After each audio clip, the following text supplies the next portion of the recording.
An efficient frame shop accomplishes tasks with the least waste of time and effort, making the most of resources at hand.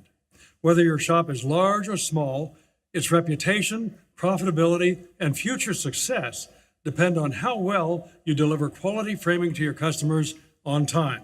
Every aspect of the business affects efficiency, from documentation to employee relations, but every business is unique. We'll review these topics and suggest ideas that might help you improve processing of orders from start to finish.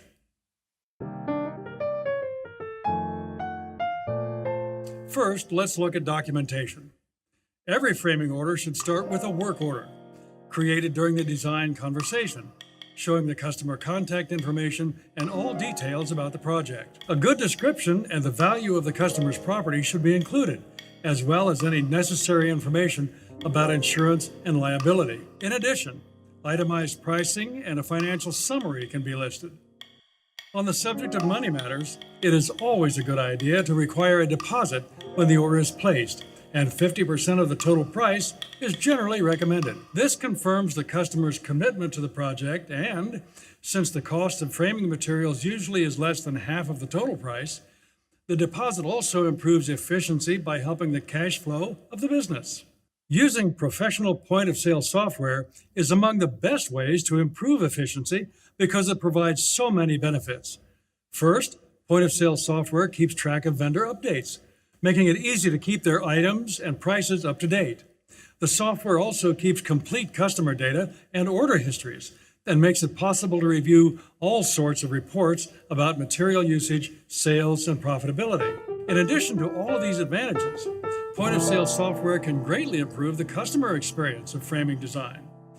During the design conversation, a barcode scanner can instantaneously enter item numbers onto a work order, making it easy for the framer to give comparative pricing information without having to go through the hassle of repeatedly looking up and calculating prices. And since the software is so fast and easy to use, the framer can spend more quality time talking with customers about features and benefits. For repeat customers, order histories can be very helpful too. When the framing order is placed, giving the customer a copy of the work order provides a written record of the framing design.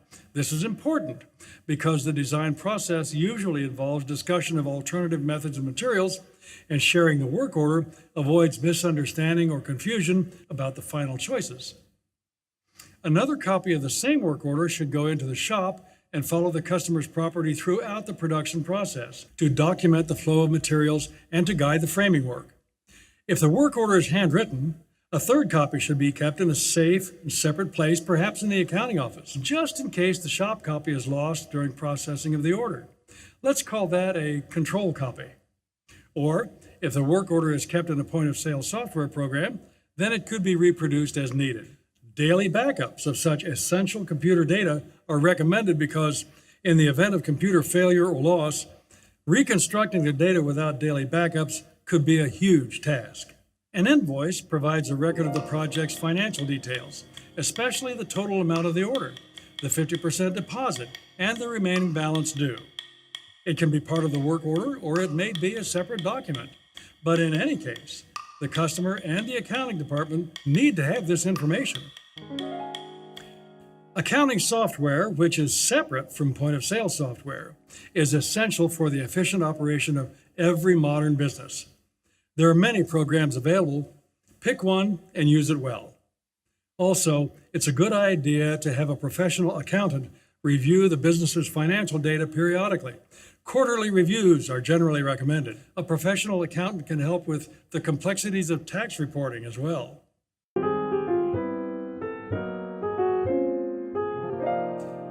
So, processing of a framing order starts with design conversation, creation of a work order, collection of a deposit, and distribution of the paperwork for the customer, the shop, and for accounting.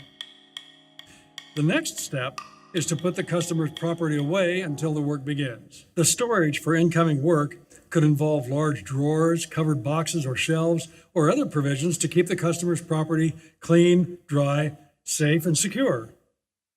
Next, set up efficient processing of the order through all steps of production. In the back room, this can be done efficiently by using a central schedule calendar to keep track of the framing work from start to finish.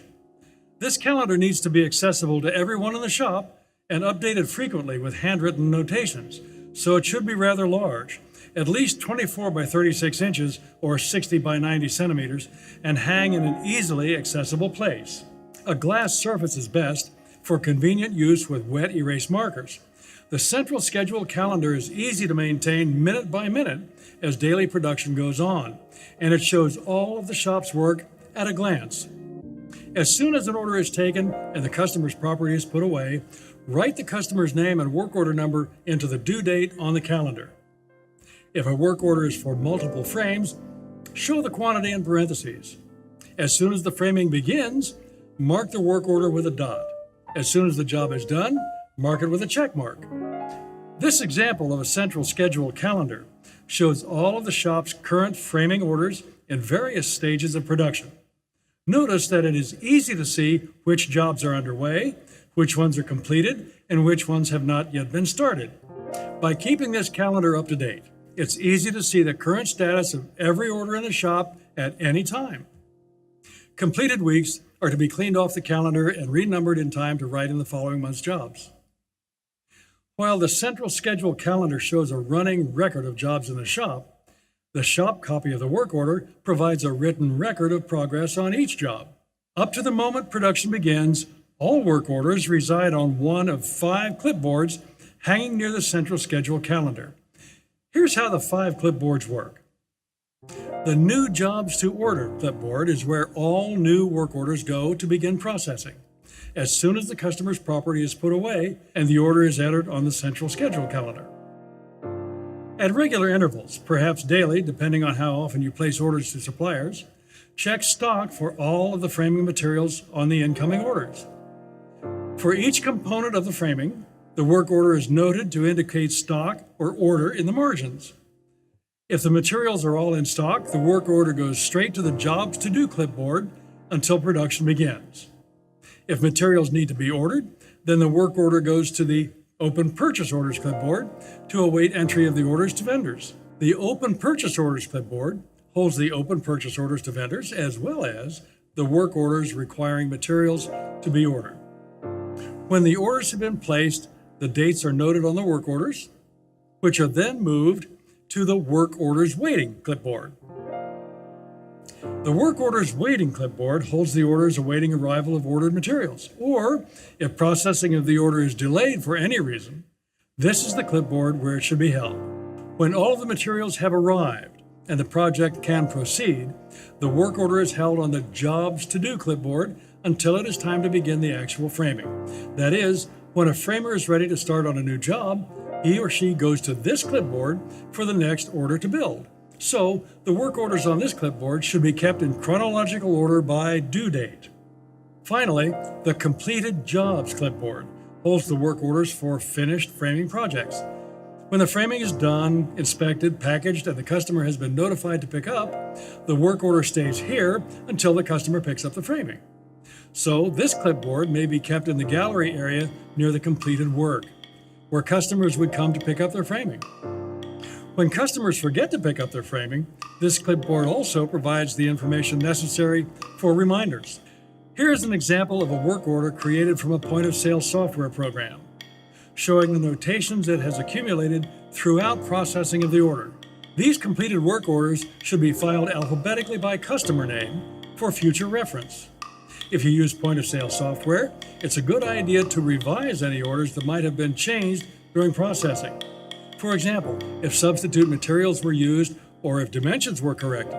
That would be useful information to know in case the customer comes back to duplicate the order in the future. At the first opportunity, after taking in a new framing order, check stock and allocate the on-hand materials. Doing this promptly allows the most time for consolidating material requirements and placing orders to suppliers, while still allowing sufficient time to receive the ordered items before they're needed. Efficiency is greatly affected by the way all sorts of framing materials are purchased. For example, too much inventory adds cost, ties up cash, and requires added space. On the other hand, Too little inventory of commonly used items requires placing orders more frequently than necessary. Evaluating usage and adjusting inventory can be done manually, but a point-of-sale system enables the fastest, most convenient, and most accurate reporting of usage by line item, which can help to keep stock in balance. No matter how it is accomplished, keeping stock in balance is essential to the efficient frame shop. Molding is often the most costly component of the frame, and there are many molding profiles for customers to choose from. In a typical frame shop, some profiles are used often, and others are seldom used. So it is important to decide the best way to purchase each particular profile based on its usage. Generally, we have 3 choices. Purchasing in full lengths offers the lowest cost per foot, but it requires handling and suitable storage space, plus the labor to cut and join the frames. Purchasing full boxes offers even greater savings in cost per foot, but requires more storage space, and the larger total investment could tie up cash flow. Also, since there will be some leftover molding, waste is an issue. For framers who have the tools and expertise to cut and join, the cost savings can be significant, at least for their frequently used molding profiles. Purchasing chops costs somewhat more than length, since the supplier cuts the miters. This purchase alternative requires less space and labor, and there's no waste. For moldings not often used, which might include the majority of profiles, purchasing chops may be the best choice, as the higher cost per foot might be outweighed by the savings of labor and waste. Purchasing joint frames is the highest cost method of buying molding, but this method eliminates the labor to cut and join, and again, there is no waste. Purchasing joint frames also eliminates the need for tools to cut and join, and their maintenance, and the shop floor space they would occupy. Buy and cut and joint frames may be the most efficient use of resources, especially for small shops that may lack the floor space or the money to acquire all of the typical framing tools and equipment. Quality is another factor that could influence the buying decision. If a particular plier tends to cut sloppy miters, maybe it would be better to buy length and do the work yourself rather than buying chops or joint frames from that supplier. Or if a particular profile is too large for your equipment, or has a complicated shape, or very delicate decoration, it might be better to let the supplier deal with those complexities. Other framing materials, such as mat boards, glazing, mounting boards, adhesives, and hardware, should also be purchased as efficiently as possible. For example, order early rather than waiting until a few days before production. It is most efficient to have plenty of time to receive and check the incoming materials. Also, consolidate items and suppliers when it's practical. That is, ordering most of your materials from 1 or 2 suppliers rather than placing smaller orders with several suppliers probably would save time and money. When you can do this, there would be fewer purchase orders to handle and fewer invoices to process for payment. Small order charges can be avoided, and shipping costs can be reduced. Quantity discounts may be available with the larger orders, too.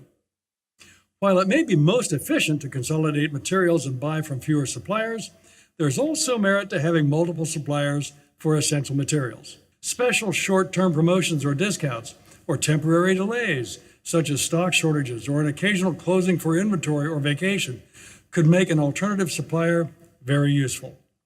As soon as materials are received, check them in and process the supplier's invoices for payment.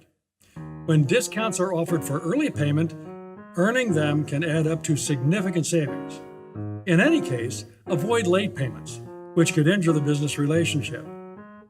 Suppliers always appreciate timely payments, and when unusual cooperation is needed, such as special discounts for a large order or urgent delivery, suppliers are more likely to cooperate with their framing customers that have a history of paying promptly.